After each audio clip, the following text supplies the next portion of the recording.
BMCVTC Hindi इस channel के video देखने के बाद हमें क्या करना है? बहुत आसान सी बात है बच्चों। हमें सबसे पहले वीडियो के डिस्क्रिप्शन बॉक्स में जाना है और उसमें कुछ आसान से प्रश्न दिए गए हैं जिसका वीडियो आपने अभी देखा है और उसे हल करने का प्रयास कीजिए।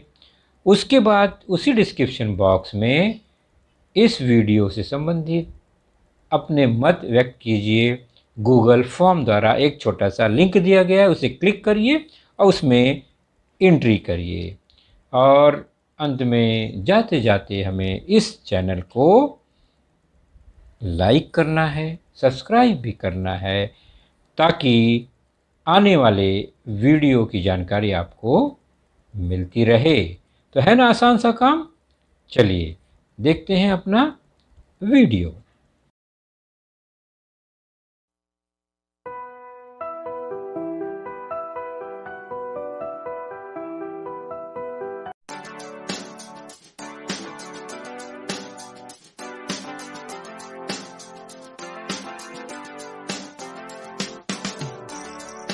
शुरू करते हैं आज का लेसन।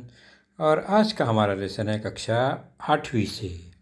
8वीं कक्षा में हमारा आज का विषय है सामान्य विज्ञान।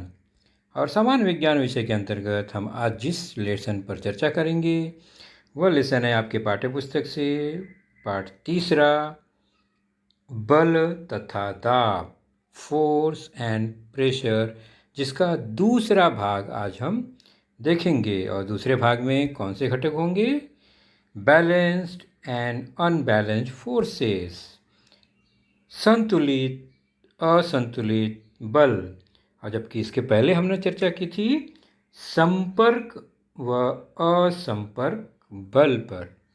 और मैं हूं आपका वर्चुअल मार्गदर्शक Ajay Kumar Maurya, MCGM virtual classroom Dadar से। चलिए हम शुरू करें अपना घटक। और उसके पहले हमने जो चर्चा की है उसको जान लेते हैं। हमने पिछले लेसन में देखा बल का अर्थ, मीनिंग ऑफ फोर्स, बल क्या है। और उसके बाद हमने देखा संपर्क व असंपर्क बल, contact and non contact forces.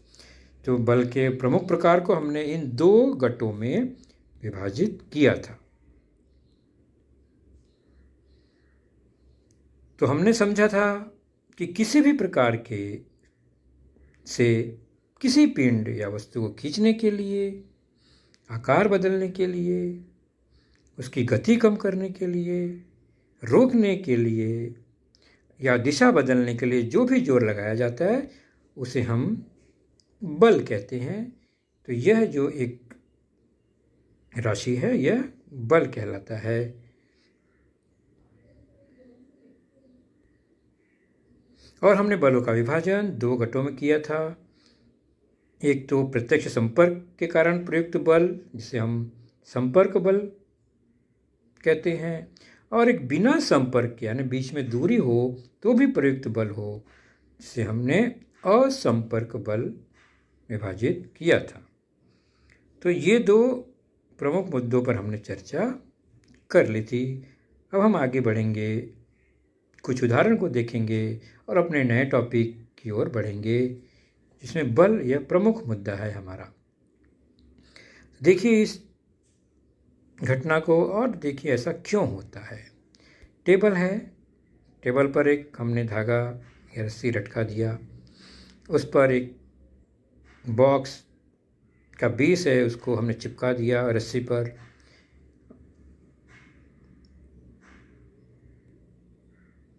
और यह बॉक्स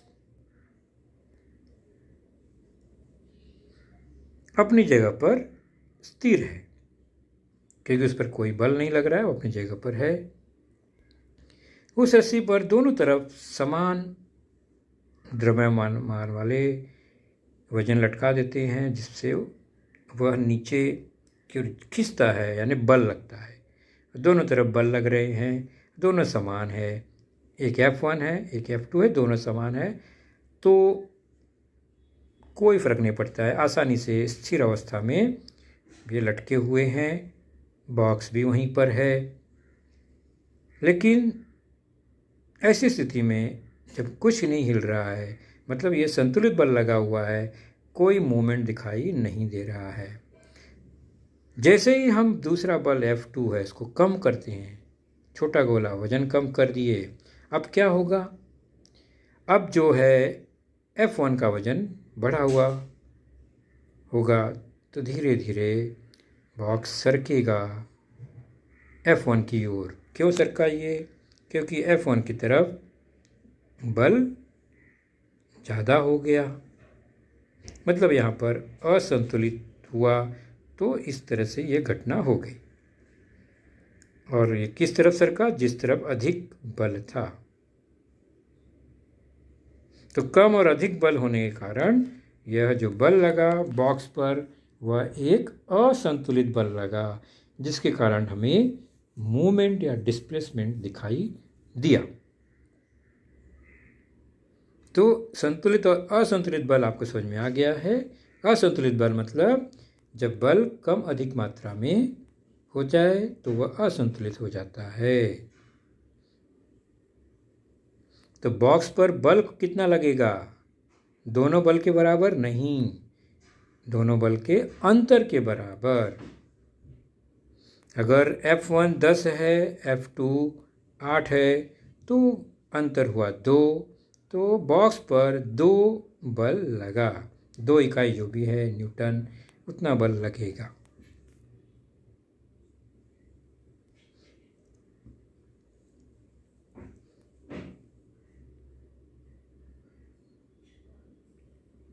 तो दोनों तरफ बल यहाँ पर विपरीत दिशा से खिंच जा रहे थे, तो अंतर के बराबर बल लगा, यानी 2 लगा। और एक उदाहरण देखते हैं। यह खेल रस्सी खींच वाला खेल निश्चित है आप लोग ने भी खेला होगा। और अगर बल समान रहे तो रस्सी न यहाँ सरकती है न वहाँ सरकती है, उसी जगह पर रहती है। तो ये संतुलित बल रहे, बिना बल कम ज़्यादा किए तो रस्सी वैसे का वैसे ही होगा। जैसे ही बल कहीं अधिक लगेगा, रस्सी उस ओर खींची चली जाएगी। जैसे यहाँ देख रहे हैं अभी संतुलित बल, एक लड़का और बढ़ गया और जोर लग गया तो क्या होगा? रस्सी कहाँ सरकेगी? राइट साइड में सरक गई, क्योंकि यहाँ पर 4 बच्चों का बल अधिक बल लग गया। तो अधिक बल की दिशा में रस्सी सरकती है। जिस तरफ अधिक बल है उसी तरफ यह सरक गया। और यहाँ पर असंतुलित बल है, दोनों तरफ से बल लग रहा है विरुद्ध दिशा में। एक लेफ्ट की तरफ बल लग रहा है, एक राइट की तरफ बल लग रहा है। तो इस रस्सी पर जो सरकने का बल लगा वह कितना लगा? दोनों बलों के अंतर के बराबर। चलिए और एक उदाहरण देखते हैं। ये बस खड़ी है, एक लड़का ढकेलने की कोशिश कर रहा है, कोई फर्क नहीं पड़ा। और एक लड़के ने बल लगाया, बस थोड़ी सी हिली, कोई फर्क नहीं पड़ा। तीसरा व्यक्ति भी आकर जोर लगाता है तो बस धीरे धीरे सरकने लगती है। और तीनों जन एक ही दिशा में ढकेल रहे हैं, इसलिए गाड़ी पर, वाहन पर बल 3 गुना लग गया, तीनों का मिला के लग गया। तो गाड़ी को एक व्यक्ति की अपेक्षा अधिक व्यक्ति मिलकर आसानी से सरका सकते हैं, ये हमने देखा। क्यों सरका सकते हैं? और वो कहाँ सरकती है? तो बल जिस दिशा में लगाया जा रहा है उसी दिशा में गाड़ी सरकती है। और ऐसा क्यों हुआ? तो ऐसा इसलिए हुआ कि गाड़ी पर जो बल लगा वो तीनों बल का योग के बराबर हुआ। यहाँ विपरीत दिशा नहीं है, जिस दिशा में तीनों बल एक ही दिशा में लग रहा है, एक ही दिशा में लगने से बल जुड़ जाते हैं। और विपरीत दिशा में बल लगने से बल का अंतर ही होता है उनका रिजल्टेंट फोर्स।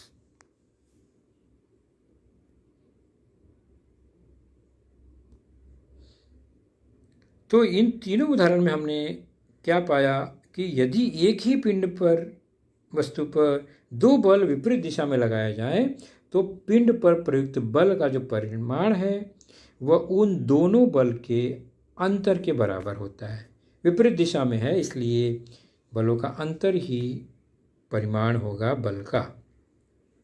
तो विपरीत दिशा में दोनों बल के अंतर के बराबर होगा प्रयुक्त बल। और यदि एक ही पिंड या वस्तु पर कई बल एक ही दिशा में लगाए जाएं, तो उस पिंड पर प्रयुक्त बल का परिमाण उन सभी बलों के योगफल के बराबर होता है। मतलब जितने भी बल लगे एक ही दिशा में सबको जोड़ देंगे, तो एक ही दिशा में है तो बलों का योगफल हो जाएगा। तो इतना ज़्यादा बल उस पर लगेगा सब मिलाकर।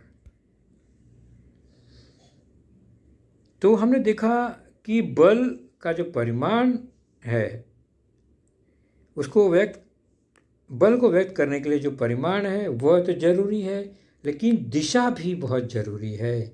विपरीत दिशा में है, एक ही दिशा में है, तो उससे बल का जो परिमाण में परिवर्तन आ सकता है।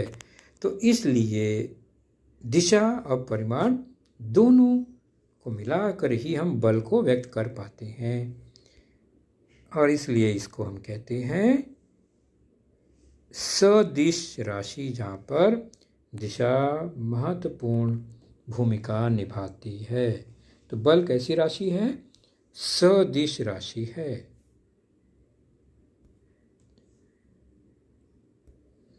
चलिए और एक उदाहरण लेते हैं, ध्यान से समझने का प्रयास करते हैं। हमने बल देख लिया, संतुलित और असंतुलित बल। असंतुलित बल लगने पर हमें परिणामी बल जो है वो मिलता है और पिंड में स्थान परिवर्तन होने की संभावना बन जाती है। चलिए, ये एक बड़ा सा गोला है और यह सड़क पर स्थिर खड़ा है,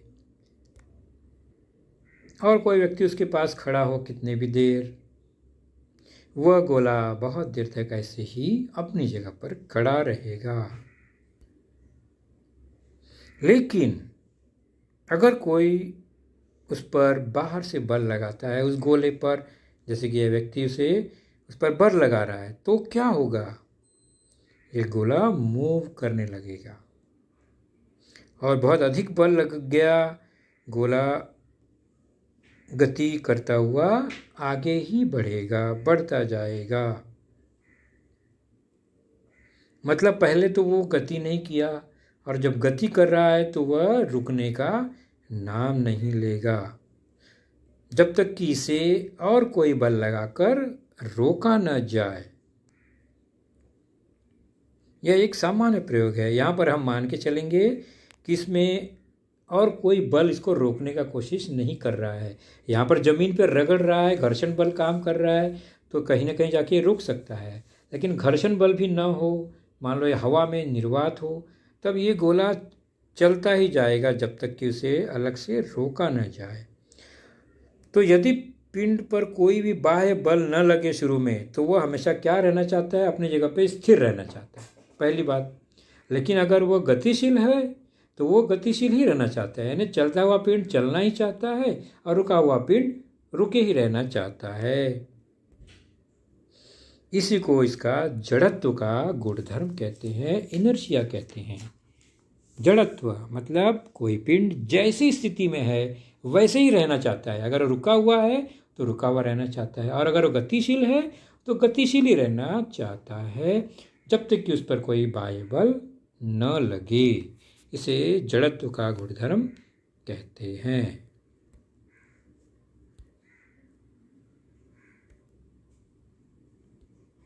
और यह जड़त्व जो है किसी पिंड में 3 प्रकार से दिखाई दे सकता है। जैसे कि ये गाड़ी, इस पर एक बॉक्स रखा है, तो बॉक्स अपनी गाड़ी पर स्थिर रहेगा, वह हिलने डुलने वाला नहीं है। गाड़ी भी खड़ी है, बॉक्स भी अपनी जगह पर खड़ा है, यानी विरामावस्था में आराम कर रहा है वह। इसको कहते हैं विरामावस्था का जड़त्व, अर्थात वह अपनी जगह पर अपने आप परिवर्तन नहीं करने वाला है। चलिए अब देखते हैं, एक गाड़ी के ऊपर एक बॉक्स रखा हुआ है और गाड़ी ने ब्रेक लगाया, क्या हुआ? ओह, फिर से देखिए, गाड़ी आ रही है और गाड़ी रुक गई, लेकिन बॉक्स आगे बढ़ गया। मतलब बॉक्स रुकना नहीं चाहता। तो यह गति का जड़त्व है, यानी बॉक्स में गति थी गाड़ी के साथ साथ, और गाड़ी तो रुक गई, लेकिन बॉक्स नहीं चाहता है कि मैं रुकूं। यानी गतिशील है तो वो गतिशील ही रहना चाहता है, इसलिए गाड़ी रुक गई, बॉक्स सरक गया और ज़मीन पे गिरने के कारण, घर्षण के कारण वह फिर जाके विरामावस्था पे आ गया।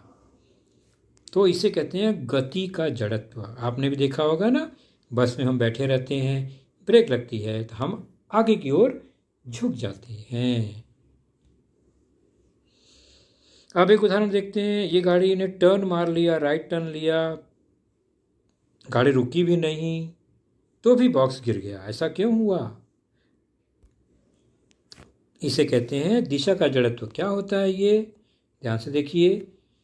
गाड़ी आई और गाड़ी जैसे ही मुड़ी, बॉक्स गिर गया। मतलब बॉक्स गतिशील तो रहना चाहता है, गाड़ी भी गतिशील थी, लेकिन गाड़ी ने दिशा बदल दी।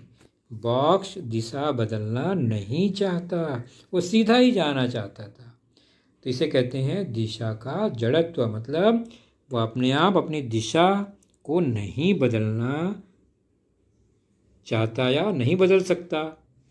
वो सीधा जा रहा है तो सीधा ही जाना चाहता है, रुका है तो रुका ही रहना चाहता है, और गतिशील है तो गतिशील ही रहना चाहता है। इस तरह से ये 3 तरह के जड़त्व हमें मिलते हैं। विरामावस्था का जड़त्व, गति का जड़त्व और दिशा का जड़त्व। तो बच्चों, आज हमारी चर्चा यहीं तक सीमित रहेगी। तो बच्चों, आपने देखा आज का लेसन, उसके प्रमुख मुद्दों को ध्यान से बार बार दोबारा देखकर समझने का प्रयास कीजिए, क्योंकि एक बार देखने पर किसी को भी वो पूरा मुद्दा समझ में नहीं आता। तो जैसे ही हम 2 बार 3 बार देखेंगे तो हमें वह समझ में आने लगेगा। और इसके आगे की जानकारी जो होगी बच्चों, वह निश्चित ही हमारे अगले वीडियो में होगी। तो उस वीडियो को देखने के लिए, उसकी सूचना प्राप्त करने के लिए जो नीचे सब्सक्राइब का बटन होता है उसे ज़रूर प्रेस कीजिए और नोटिफिकेशन ऑन रखिए, ताकि जैसे ही हमारा लेसन चैनल पर डाला जाएगा आपको वह तुरंत प्राप्त होगा। तो अपना ख्याल रखिए, सुरक्षित रहिए। Thank you.